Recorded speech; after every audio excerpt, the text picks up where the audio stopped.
There's a particular kind of jazz funk record that never seems to show up in the best of lists. You won't see it framed on the wall of a trendy record shop, and nobody's wearing the t-shirt. But when you put it on, it moves. Properly moves. And I've been thinking about that a lot, because the deeper I dig into jazz funk and mid-70s fusion, the more I realise the real magic isn't only in the obvious titles. It's also in the albums that sit just slightly off-centre. The ones pressed in smaller numbers. The ones that didn't quite fit a marketing category. The ones musicians know. So today I want to share 5 more deep cuts. No headline-grabbing classics, no you already own this recommendations. Just 5 records that if you're serious about jazz funk and fusion, you genuinely need to hear. Let's get into it. We're starting off with something that feels sleek, late night, polished, but still gritty around the edges. I'm talking about Grant Green's album named The Main Attraction from 1976. This one was released on Kudu Records and it was produced by Creed Taylor, which already tells you something about the record. There's that CTI sheen, wide stereo image, everything sitting just right in the mix. But what makes this album interesting is the musicians involved. You've got Hubert Laws on flute, Michael Brecker and Joe Farrell on tenor duties, Will Lee on electric bass, Don Gronick on electric piano, and Andy Newmark on drums. That's not a casual lineup. The title track, The Main Attraction, is where it locks in. It's a strut, not rushed, not overly aggressive, just confident. The congas from Carlos Charles give it that rolling undercurrent, and the bass tone is particularly interesting. It's not overly bright. It's slightly rounded, slightly compressed, but it cuts through enough to define the groove. Grant Green's playing here is a lesson in restraint. He's not trying to overwhelm you with speed. His phrasing is economical, clean, precise. Every note sounds intentional. He leaves space, and in jazz funk, space is everything. When Hubert Laws comes in on the flute, the mood shifts ever so slightly. It becomes more sophisticated, almost cinematic. Then the horns punch in and lift the energy without cluttering the arrangement. The second track, Future Feature, stretches across a longer runtime, and it's definitely more danceable. The groove tightens, the drums drive harder, and the clavinet texture gives it a slightly grittier edge compared to the electric piano-led sections elsewhere. It's only 3 tracks in total, but none of them feel indulgent. It's a focused record, stylish, understated, and far too often overlooked when people talk about Grant Green's funk era. Now this one has a story. Released under the name Black Renaissance, but essentially the project of pianist and arranger Harry Whitaker, this record has almost myth-like status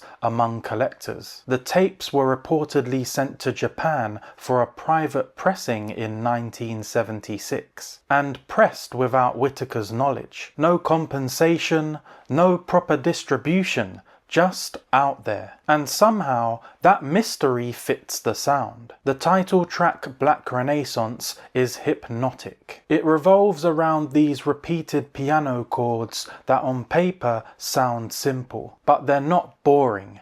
They're ritualistic. They pull you in slowly, almost like a chant. The groove sits somewhere between jazz funk and spiritual jazz. There's a heaviness to it, emotionally, but it still swings. The vocal elements add this organic, almost communal energy. It doesn't feel polished in a commercial sense, it feels lived in. Whitaker brought in serious players too. Azar Lawrence, Woody Shaw, Buster Williams, Billy Hart. And you can hear that caliber. The solos aren't flashy for the sake of it. They feel searching, especially the sax work. It rises out of that repetitive piano motif like smoke. There's melancholy in it, urgency too. It's upbeat, but not in a carefree way. There's depth here, social awareness, spiritual weight. If you're into that space between funk groove and spiritual exploration, this record is essential. It's not just a hidden gem,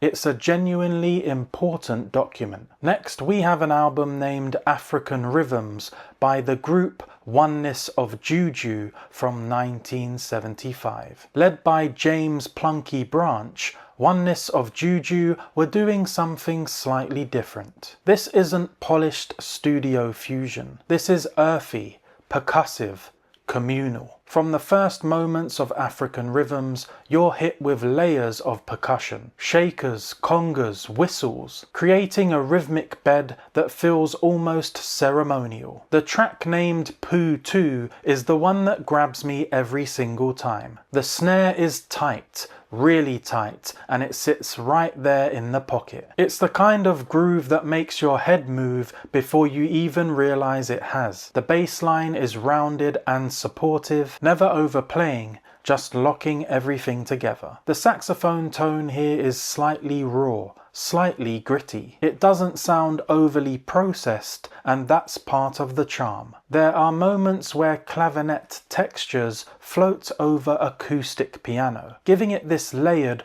almost psychedelic edge. Then you've got the track named Mashariki, which opens the space up. It breathes more, the vocals lift it. The arrangement rises and falls in waves. It doesn't just sit on one vamp, it evolves. And that's what makes this album special. It's funky, yes, but it's also deeply rooted in African rhythmic traditions and community-driven performance. It doesn't feel manufactured, it feels lived. This is one of those records that rewards full album listening, not just track skipping. Next, we have an album from Eddie Russ named Fresh Out from 1974. If you want pure groove, this is it. Eddie Russ doesn't get mentioned enough when people talk about electric piano in 70s jazz funk. But Fresh Out is packed with character. The Lope song is the standout track. The drum groove is infectious. Clean hi-hat work, tight snare placement, and Russ's electric piano tone has that slightly gritty, slightly chorused texture that just screams mid-70s. What I love are the breaks. The drums will suddenly drop out, leaving the electric piano or flute exposed. There's this brief suspension, and then everything slams back in. It's dynamic without being showy. You've also got strong contributions from Larry Nozero on sax and flute, and solid bass work that keeps everything anchored. The track Shamading leans more sophisticated. The horns glide over a funk-driven bass line, and Russ stretches out a bit more harmonically. His solos aren't frantic, they're measured, melodic, groove first. This album feels joyful. It feels like musicians enjoying themselves without trying to prove anything. Put this on in the right setting and it still sounds fresh. And finally, we have something slightly cosmic. Charles Earland's album named Leaving This Planet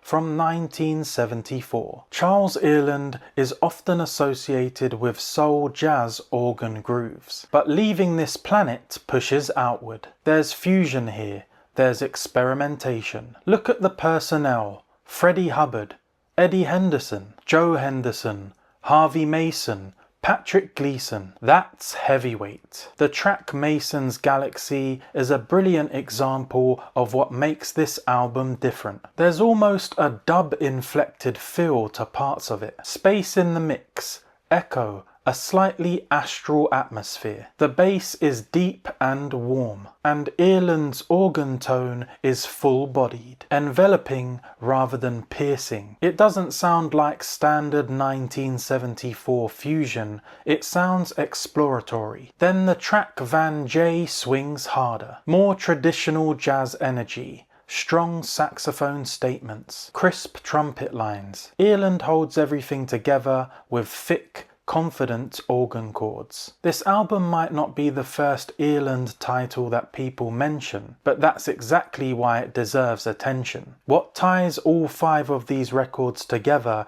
isn't just that they're lesser known. It's that they sit slightly outside the obvious narrative of jazz, funk and fusion history. They're not chasing commercial disco success. They're not trying to be jazz purist statements either. They exist in that in-between space, where groove meets experimentation, where polish meets rawness. And honestly, that's where I think the most interesting music lives. If you explore any of these because of this video, let me know which one hits you the hardest. And if you've got your own deep cuts, the ones that nobody talks about, drop them in the comments. I'm always digging and I'd love to hear your recommendations. I really enjoyed putting this selection together and I hope you enjoyed it too. If you want to continue hanging out with me here on the channel, I'll pop a video in the corner for you to click on now. Other than that, I'd like to say thanks for watching and I'll see you in the next one.